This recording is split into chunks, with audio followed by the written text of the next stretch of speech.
Kepler a brisé les cercles parfaits, les planètes ne tournent pas en perfection, mais en loi invisible de l'univers. Salut à tous et bienvenue dans ce nouveau décryptage. Aujourd'hui, on oublie les vieux manuels scolaires poussiéreux. On va explorer l'une des rébellions intellectuelles les plus palpitantes de l'histoire des sciences. L'histoire de Johannes Kepler, un homme qui a osé défier des siècles de dogmes absolus pour dévoiler la véritable nature de notre univers. Le tout grâce à ce qu'on pourrait appeler la grande rébellion des ellipses. Alors, comment on va procéder aujourd'hui ? On va d'abord découvrir notre visionnaire des étoiles, se pencher sur cette fameuse énigme des orbites, décortiquer ses 3 lois fondamentales, voir comment il a passé le relais à Newton et Galilée, et enfin, parler de son impact colossal sur notre technologie spatiale actuelle. Allez, première étape, le visionnaire des étoiles. C'est vraiment l'aube d'une toute nouvelle ère scientifique. Plantez un peu le décor, on est en plein Saint-Empire romain germanique. Johannes Kepler y naît en 1571. Très vite, on remarque son talent incroyable pour les maths. En 1600, gros tournant, il devient l'assistant de l'astronome star de l'époque, Tycho Brahe. Il s'étend en 1630, mais en 30 petites années de carrière, il a littéralement tout bouleversé. On passe à notre deuxième point, l'énigme des orbites imparfaites, un vrai casse-tête que tout le monde croyait impossible à résoudre. Il faut s'imaginer que depuis l'Antiquité, il y avait cette croyance absolue, ce dogme intouchable, les planètes devaient obligatoirement bouger en formant des cercles parfaits. C'était la base. Mais la grande force de Kepler, ça a été son humilité. Il s'est dit « et si on se trompait ?»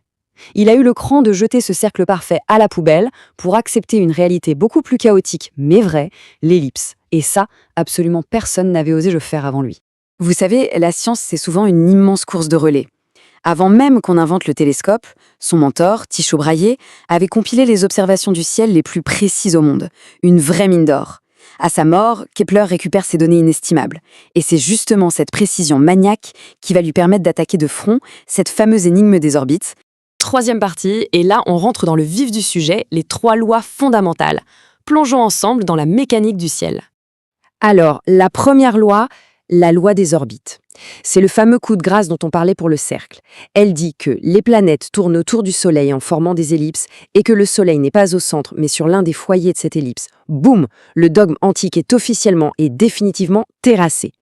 Ensuite, on a la deuxième loi, la loi des aires, une ligne reliant une planète au Soleil, balayer des aires égales en des temps égaux. Bon, concrètement, qu'est-ce que ça veut dire dans la réalité physique ? Ça signifie tout simplement qu'une planète va accélérer quand elle passe près du Soleil et qu'elle va ralentir quand elle s'en éloigne. C'est aussi simple que ça. Et enfin, la petite dernière, la troisième loi, ou loi harmonique. Le carré de la période de révolution d'une planète est proportionnel au cube de sa distance moyenne au Soleil. Dit comme ça peut paraître un peu abstrait, mais c'est une avancée complètement spectaculaire. C'est la toute première fois qu'on arrivait à connecter de la géométrie mathématique pure avec la physique réelle du système solaire. Regardez bien cette équation, T au carré proportionnel à A au cube. Elle est d'une puissance hallucinante. Derrière ces quelques lettres, il y a une vraie magie. Ces petits calculs ont permis de comprendre et de prédire le mouvement exact et réel des planètes. Kepler a littéralement réussi à mettre la danse de l'univers en équation. C'est quand même dingue. Allez, point numéro 4, Newton, Galilée et l'optique. Voyons comment le relais scientifique a continué.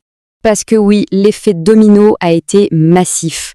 Prenez la célébrissime loi de la gravitation universelle d'Isaac Newton. Sans Kepler, elle n'aurait probablement jamais vu le jour.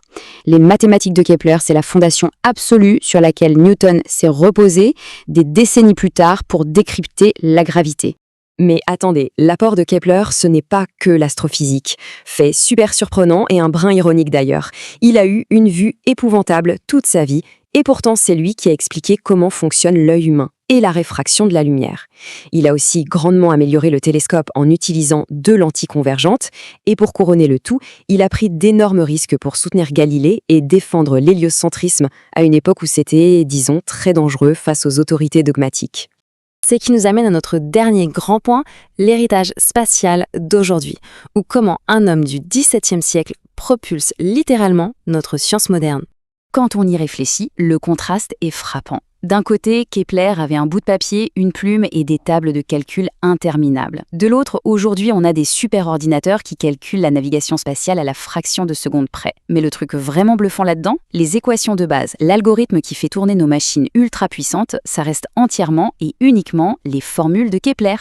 Et c'est là qu'on réalise son impact au quotidien. Ces équations vieilles de plusieurs siècles, elles pilotent le télescope spatial de la NASA pour chasser des exoplanètes. Elles placent nos satellites de télécommunication en orbite, elles guident les sondes vers Mars, elles font tourner nos GPS et elles prédisent même la météo spatiale.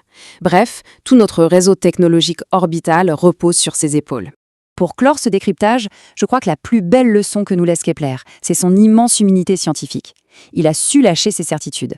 Alors ça pose une vraie question pour nous aujourd'hui. Quels sont nos propres cercles parfaits?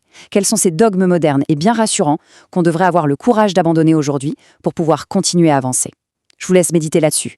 Gardons cette audace à l'esprit et on se dit à très vite pour une prochaine exploration. Abonne-toi, la science ne révèle pas seulement l'univers, elle révèle qui tu es vraiment.